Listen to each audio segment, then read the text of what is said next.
Talking with Jerry.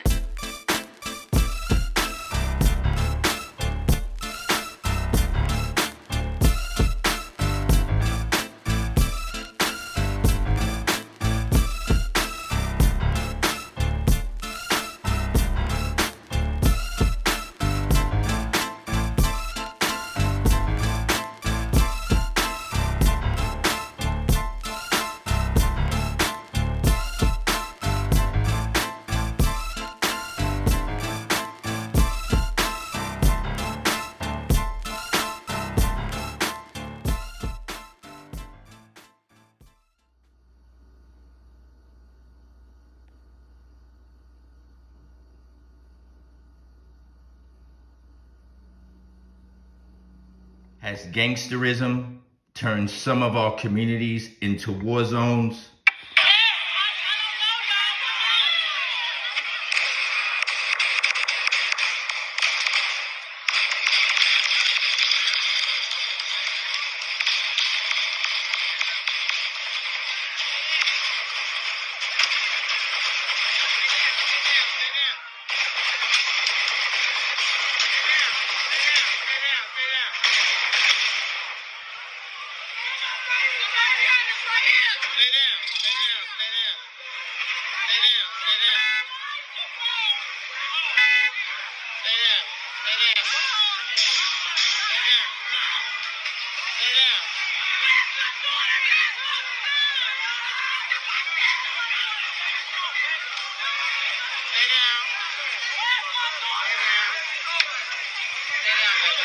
We've got a short topic about what's going on in our community. A lot of unprecedented violence.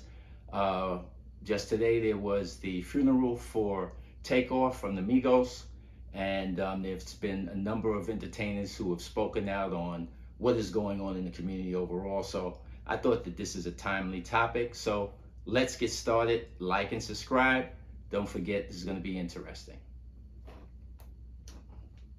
Violent crime in our community is at an unprecedented level. It's affecting our youth to the numbers that I don't think anyone could have fathomed. It's happening all over the U.S. It's hitting our rap community, which has been very vocal, a vocal piece for our youth, and we're killing each other. You've got artists passing, dying every day. Yesterday was the funeral for Takeoff with Migos. You had the rapper in L.A., TNB Rock. You had a jeweler that makes a lot of, items for rappers by the name of Duke the Jeweler. A few weeks earlier, just literally a month before. I don't know. It just seems out of control. Yeah, let's not forget. Out of control. Yeah, let's not forget Young Dolph, Pop Smoke. So it's that this issue is being brought to the forefront because people are starting to speak about it, because it's affecting name artists who are well known. And we know if these were country and western singers who were being killed, if they were rock and rollers, if they were, let's say, a typical pop music star, that there would be more conversation, not only in that community, but more importantly, from the government and from the leaders of that community, none of which is happening, unfortunately, in our community. So that's what I wanted to touch on as far as the conversation about this topic of unprecedented violence, which is happening. But it's not just touching celebrities. In any city that you live in, I'm sure there are these issues that are going on. And I wanted to highlight the fact that this was something certain people saw coming over a 35-year period now. I think through the music, through music videos, through perhaps even video games, through a number of TV shows, we've celebrated and to some degree normalized a form of gangsterism in our community, that there's a generation of young people that grew up and they looked at certain types of behavior as acceptable. Young, impressionable minds, in most cases without any role models, that leave us in a situation now where we have shootings at funerals, shootings at birthday parties, shootings and people being killed at memorial services. You have a snitching, um, mantra that exists in the community. We have shootings at baby showers, high school graduations, football practices, baseball games. I read a case, and this is in a small city in the South. They had to close down the city public park because every time there's a gathering, a barbecue, something happens. I read a case. Oh, yeah, I just want to mention. Our HBCUs recently? Oh, yeah, even at the HBCUs, it's never happened. At the homecomings, we've had 3 shootings this year. And I remember reading about a rodeo in Texas over the summer. And these guys have been doing this for a number of years. This wasn't in the city. This was a rodeo, a black rodeo event. So somebody in our community, from a standpoint of our mayors, in many of our cities, we have black police chiefs, black assistant police chiefs. We really need to get a handle on it. And it's for us to do as a community. We cannot accept this as normal behavior, because how do we have a community if, in fact, young people can't go out to a club and have a good time? How do you resolve situations where, if it's acceptable or people feel it's acceptable, that if you look at them a certain way, the answer is, oh, I'm a gangster, I'm going to shoot you?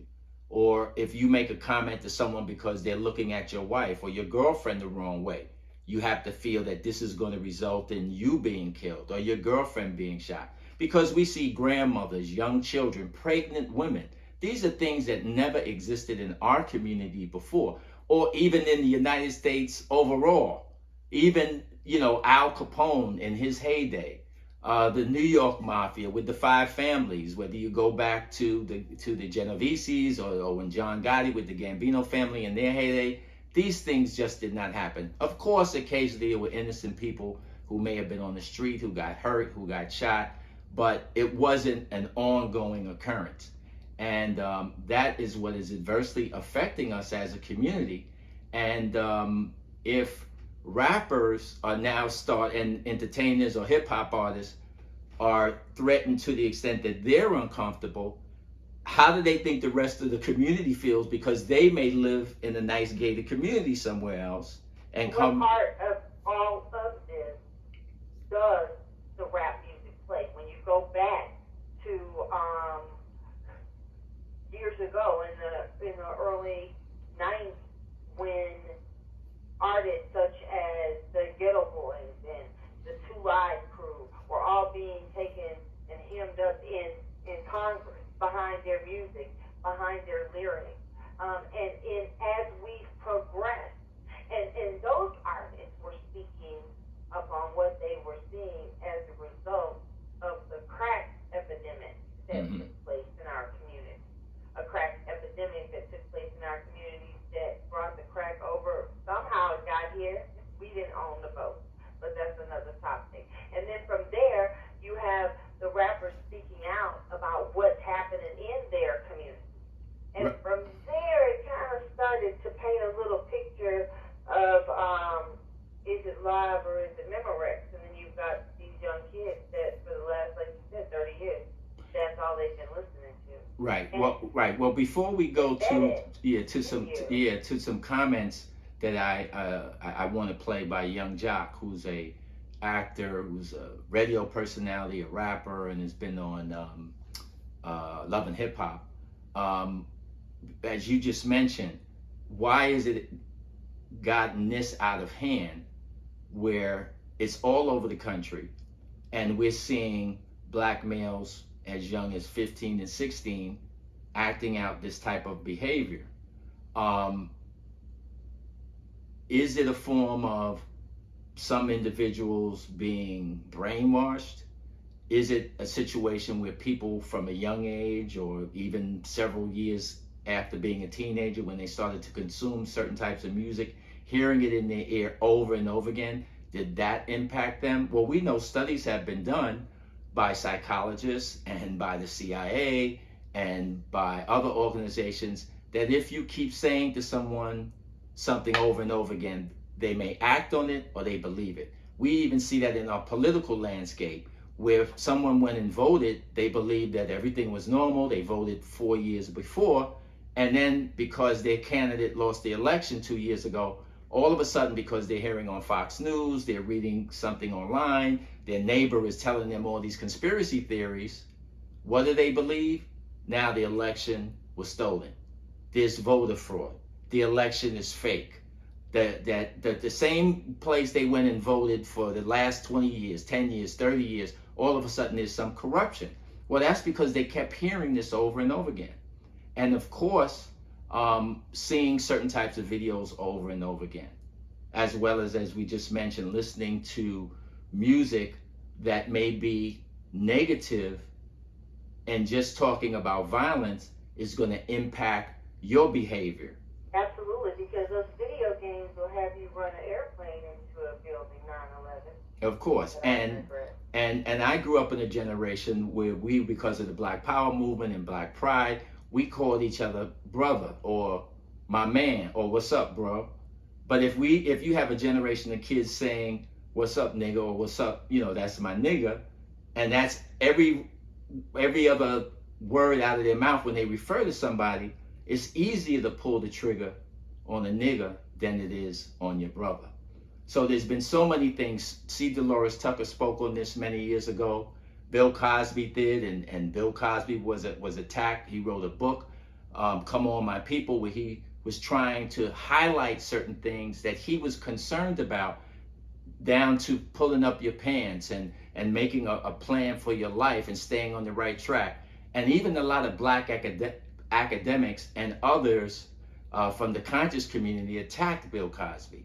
Now you reap what you sow, and we can see some 30 plus years later what is going on in our community, and it's not good. But I wanted to break away to some recent comments that Young Jock made.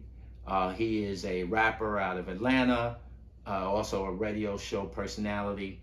He's been on the TV show Love and Hip Hop, and his words were very strong, and they speak to what we're talking about tonight. So let's hear some of his comments. I pray to God this shit resonate in somebody's mind, man, to some more of our leaders, to some more of the cats who ain't scared to stand up and say what's real. To our rappers, man, come on, man, we the influencers, but we gotta figure this shit out. All this ops, come on, man, every time I turn on a song, it's kill. It's kill season. That's all it, kill. I'm like, damn, I'm starting to feel like my grandparents. Y'all know what that shit feel like when how we love our music, our culture. We don't hear nobody talking about that's trash, that's poison. Boy, a lot of this shit is trash and a lot of shit is poison. It is. I can turn on the radio right now, take all the music out, and just listen to what the fuck we saying on these records and this music and shit, and what the fuck our kids here that sit in the back seat or right there in the passenger seat with us, or when we got them playing this shit on our phones and the kids here. But this shit is poisonous. This shit telling me to triple cross my own kind, and my partner, I was to shoot him, set you up, fuck your wife, fuck your baby mama. Come on, y'all. Let's listen to it. Let's just take the music away, step back for a second, and say, hey, rapper, give me some advice on how to be a better version, how to make it in this life. Take the music off and listen to their lyrics. That shit ain't gonna do nothing but send your ass to the grave or the fucking jail. Not all rappers. Cause I myself, I got a song, couple grand, price tag on your head, leave your land where you stand. Yeah, I was on that shit. I was, and when I was going to the markets, I saw who that shit was affecting. I saw who it brought out. I saw the motherfuckers. I see it to this day. I see them stand up and rap, saying that shit and point the gun at me while they rap like, hey, goddamn, oh, hey, hold up, nigga. What you doing? Look at what's going on.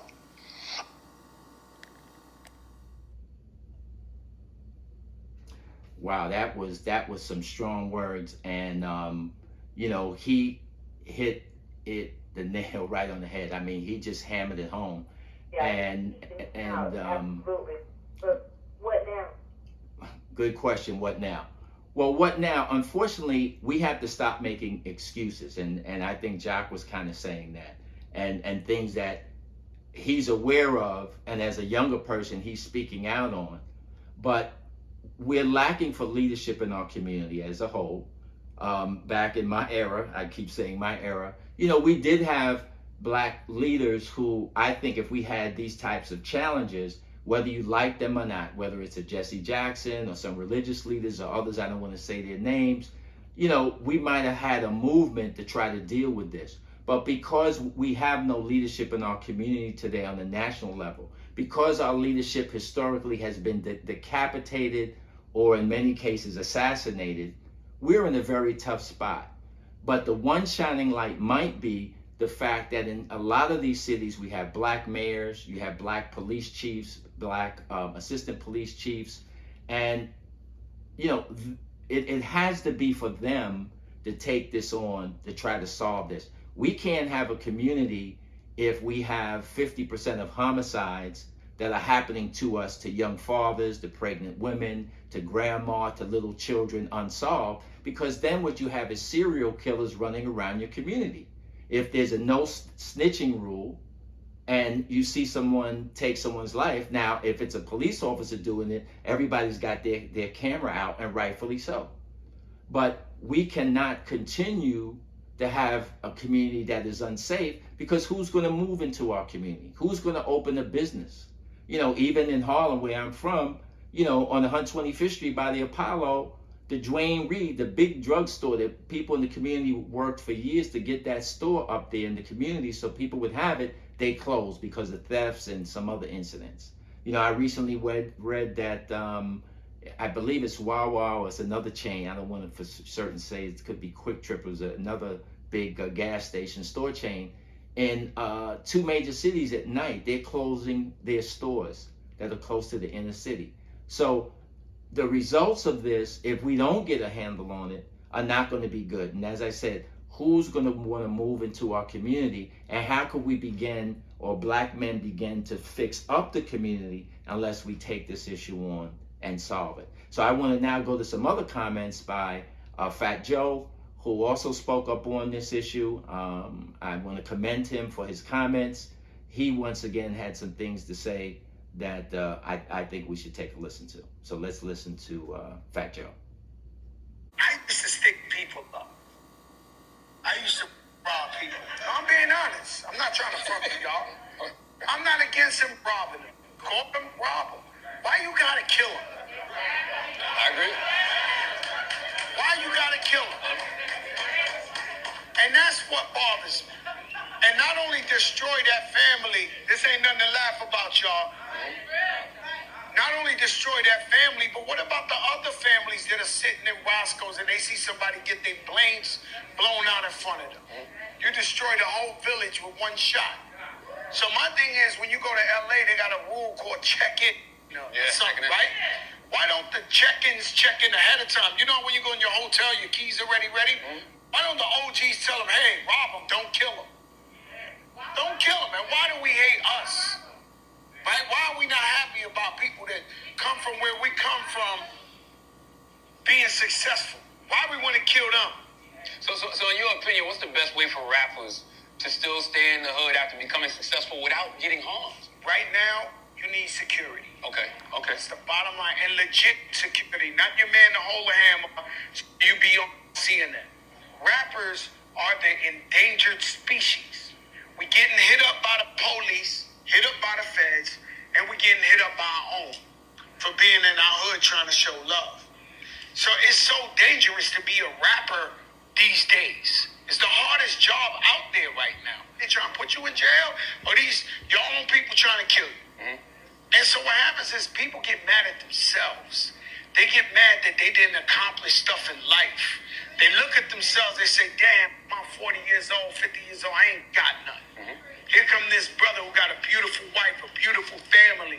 He's doing good for himself, he's talented. I might as well just kill him.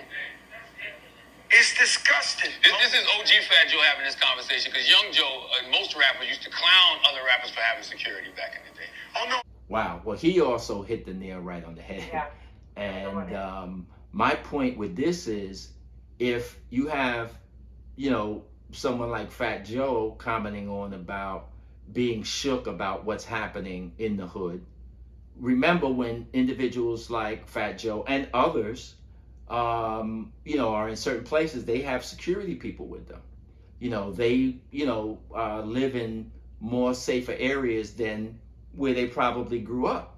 But what about everybody that's left behind? Yeah. So the fact that he's concerned and speaking out, once again, I applaud him. But for those left in the hood, in the community, they've been shook for a very long time. So this is an issue that I wanted to bring up. It's an uncomfortable issue. It's not one that people usually want to talk about. Politicians duck it,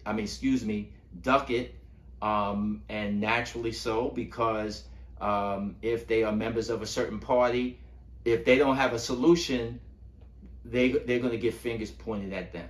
Even if you bring it up, I brought up some of these issues on black radio stations that I've called into, and you get shut down right away. And even some of the callers that will come on after you will belittle you and say, oh, now you're pointing the finger at our community. This is what other people want, blah, blah, blah. But my point is, if we don't tackle this issue, who's going to? We are in the position, in the city of New York as an example, we're in charge of the education department, the police department, we're the mayor, and I applaud Mayor Eric Adams for a lot of the initiatives that he's doing to address the issue of crime. The head of the Board of Education, Mr. Banks, the police commissioner, who is a woman, is an African American. So in a lot of cities, we have people that are moving in the right direction and doing some different things to address these issues, and they need to be applauded. But we as a community, we have to get behind them. We have to support them. And I think, first of all, if you have a problem, you have to acknowledge that you have a problem. Otherwise, you can't solve it. You can't push it under the rug. If you're an alcoholic and you go to Alcoholics Anonymous, the first thing that happens in every meeting, you have to stand up and say, I'm an alcoholic. And everybody in those meetings has to do that. So what I'm saying, for our community, we have to admit that there's a problem going on. And then we have to internally figure out how we're going to solve it. Because this is not just an issue that's in New York or in LA or in a small town.